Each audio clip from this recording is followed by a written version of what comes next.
Bismillahirrahmanirrahim. Assalamualaikum warahmatullahi wabarakatuh. Berjumpa lagi kita dalam channel Jom Berkebun. Alhamdulillah, cuti hari Agung ni kita dapat datang ke kebun. Sebab semalam hari Ahad kita ada projek untuk korban, jadi kita datang kebun hari ni. Okey sahabat, alhamdulillah cuaca pun nampak panas, biru awannya. Hari ni kita nak meracun kawasan kebun. Okey sahabat, tanpa berlengah lagi, sebelum hari panas lebih teruk, kita jalankan tugas kita. Ayo, semangat.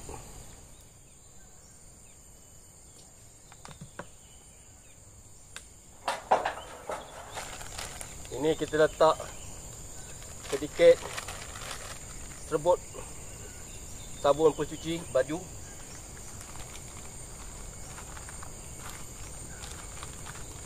Dan ini minyak enjin, minyak hitam terpakai. Kita letak sikit.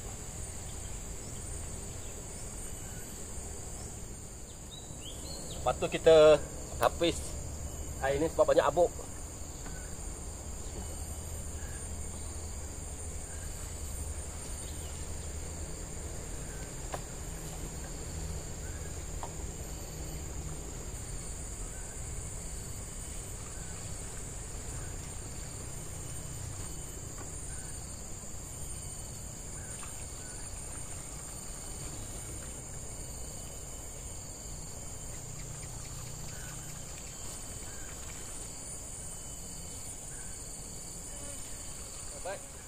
Kita menggunakan minyak enjin, ini serbuk pencuci, dan tadi racun sebab kita dah bawa sikit tadi racun dari rumah, kita letak dalam botol ni.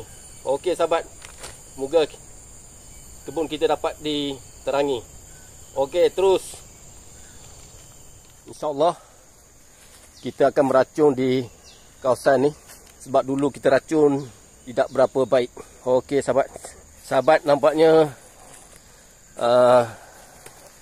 kebun kita dimasuki musuh, di mana beberapa batang pokok pisang kita dirosakkan oleh musuh.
Ya sahabat, kita nak menyiram pokok nanas sebab hari dah hujan dah tak Dah tak hujan 2 minggu dah kita siram.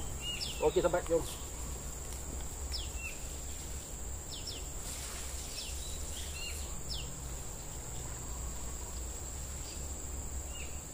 Alhamdulillah, kita dah berjaya meracun dan juga kita menyiram sedikit sebanyak pokok-pokok sini sebab cuaca panas. Alhamdulillah, mungkin kita akan berakhir di sini. Terima kasih kepada yang menyokong channel ni. Semoga anda semua terhibur, diberi kesihatan yang baik, dilancarkan segala urusannya. Terima kasih banyak-banyak yang sudi menonton, menyokong. Semoga channel ni terus berkembang maju. Okey sahabat, kita berjumpa lagi di lain masa. Semoga anda semua berada dalam keadaan sihat. Okey, wassalamualaikum warahmatullahi wabarakatuh. Ayuh dema, jom kita ke kebun. Semangat.